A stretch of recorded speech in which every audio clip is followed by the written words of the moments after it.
Yo, what's going on, guys? Your boy Russ back, games from Madden 17 Ultimate Team, and as you guys can see, we picked up some new players. You know, it's nothing new.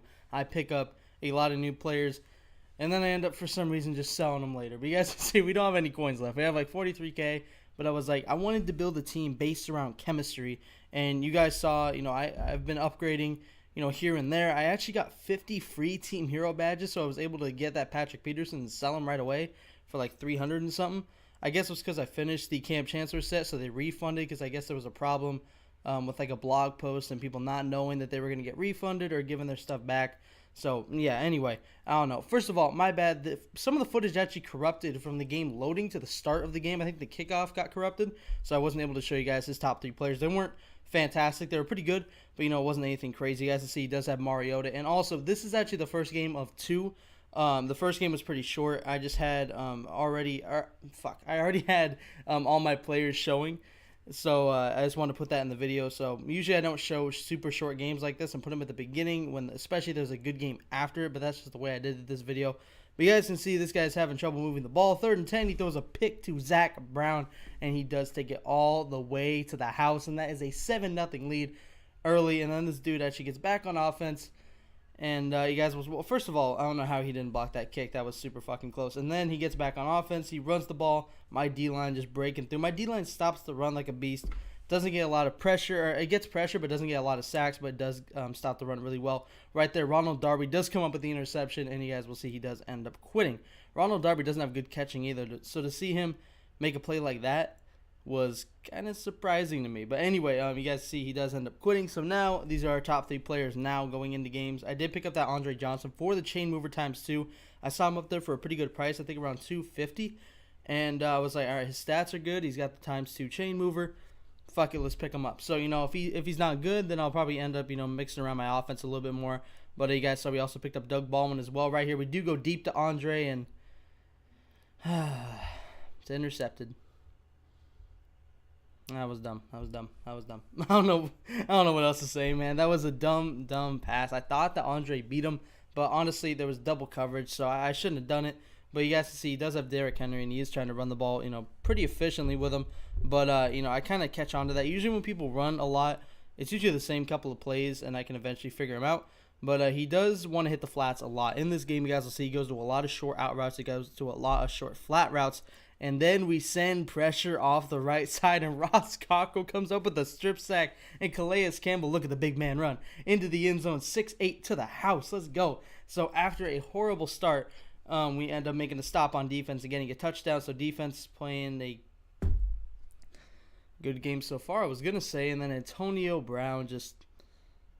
Maurice Alexander bit way too hard on that route, and he didn't get an animation on that ball, and Antonio Brown goes to the house. That was not a good defense by me. I should have waited to pick my play. You know, when I saw his formation, he did come out in 5 wide, and I should have called timeout because I knew 4-4 was going to get burnt if I ran man, and I did, because I think Zach Brown was on Antonio Brown, and that's a mismatch all day. You guys can see back on offense, we're moving it a little bit. We do have an Odell. I almost said Antonio Brown because I said it a couple times. We do have Odell wide open over the middle, or on the sideline really, and then he gets to the 14-yard line. We tried to hit Doug Baldwin. He's out of bounds, so that was unfortunate. Not a very good read by me. I waited way too long to throw it. But right here, 2nd and 10, we do take off, avoid the hit. I probably could have got a couple more yards right there, and I realized that as soon as I ran it. Right here, Wally, we sub him in at tight end so I can run with him, and he does get us a couple yards down to the 2. Then we run a toss point, and Thomas Rawls is in, so we regain our lead after giving up a quick score to him. And honestly, man, I'm feeling really confident because we did get a good stop on the first drive. You know, we got him stuck in 3rd down, and then we did end up getting that sack fumble. So I'm thinking we just need to just get more stops. I mean, it's pretty simple right there, but with people making those types of catches, it's kind of hard to do that. So now, you know, he's trying to move the ball again, going flat routes, deep routes, in routes, whatever. He had pretty much the same play every time. He just kind of switched it up or flipped it to other sides of the field. So, I mean, this dude had a pretty good offense. You guys will see, if you look, he does end up running like the same routes, or he has a couple of the same routes going pretty much every play. And he does occasionally go to empty backfield like right here, and he does find Antonio Brown. I thought man coverage, Tyrann Mathieu was going to be able to keep up with him, but the one thing about Tyrann Mathieu, he does not have good speed. So that was the unfortunate thing, and he does find the end zone. And right here, I make a bad read. Luckily, that was not picked off. But then on the next play, 2nd and 10, I roll out. I wait for his user to break, and I didn't think he'd play the out route, but Landon Collins just jumped in front of that. The second time Landon Collins has picked me off. So now he's in field goal range and possibly could take the lead before half, and he does get the ball back at half, so that's huge. You guys can see he's calling timeouts. 28 seconds left. Thrown to the sideline. That one is incomplete to Jordan Reed. 3rd and 3. And he hits the flat route for a first down. Not really worried about that. Just worried about him going to the end zone. So 1st and 10. He tries to gun it inside. And Jalen Ramsey bites on that and gets the interception. Now, we go down at the 15-yard line with 13 seconds left. And look at this, man. Thomas Rawls. The dude comes out and man up 3 deep. And Thomas Rawls breaks it. I saw the defender had an angle on me. So I cut in, tried to get tackled. And I end up going down and calling a timeout with 2 seconds left. If I would have kept running, I would have got caught. I think that defender had a great angle. So we do end up getting 3 points out of all that. We throw a pick, and with 13 seconds left, we get a pick back. And then Thomas Rawls just breaks a huge run and puts us in great position as we do end up getting the lead before half. I did not expect that to happen. I didn't think that that run play would work as well as it did. And I think that was smart for me to go down because I don't think I would have outran that defender going to the end zone. So I think that was a good idea to cut in.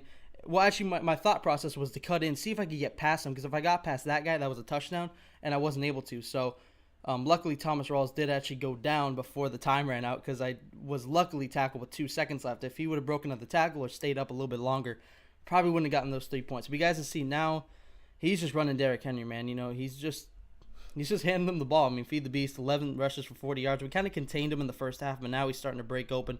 Right there, I miss a wide open tackle. So now he does get a first down on 2nd and 10, and then on 1st and 10 from the 21, Derrick Henry breaks a huge run and goes to the end zone. So a 21-yard touchdown run. The penalty was on me. Apparently I was offsides.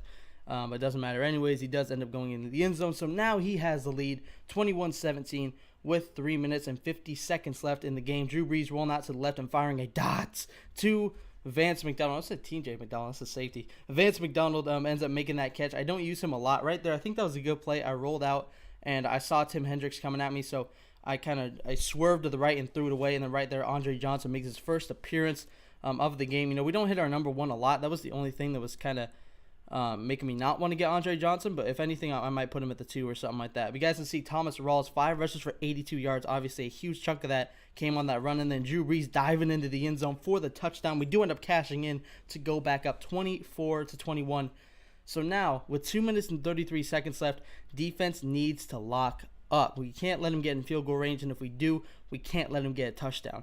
So now, you know, we're just basically playing the run. I ended up just pretty much, I didn't run commit. I just sent a huge blitz, a huge safety blitz, and we did end up stopping that pretty easily. So now 3rd and 5, a huge play, and we do get the sack. Ross Cockrell comes up with another, I almost said interception, another sack, and we do call a timeout because I saw the way that his play was set up, and then I still couldn't call the right defense. As he does convert on 4th and 15, I try to send pressure. I don't know why. That was dumb. So now 2nd and 8, this dude has a chance to actually score a touchdown. 30 seconds left. He gets to the 23-yard line. 1st and 10, Brett Favre steps up. Incomplete, almost intercepted. So now 2nd and 10 from the 23, Brett Favre looking for somebody. Finds somebody over the middle as Tim Brown ends up getting to the 16-yard line. So now 3rd and 2.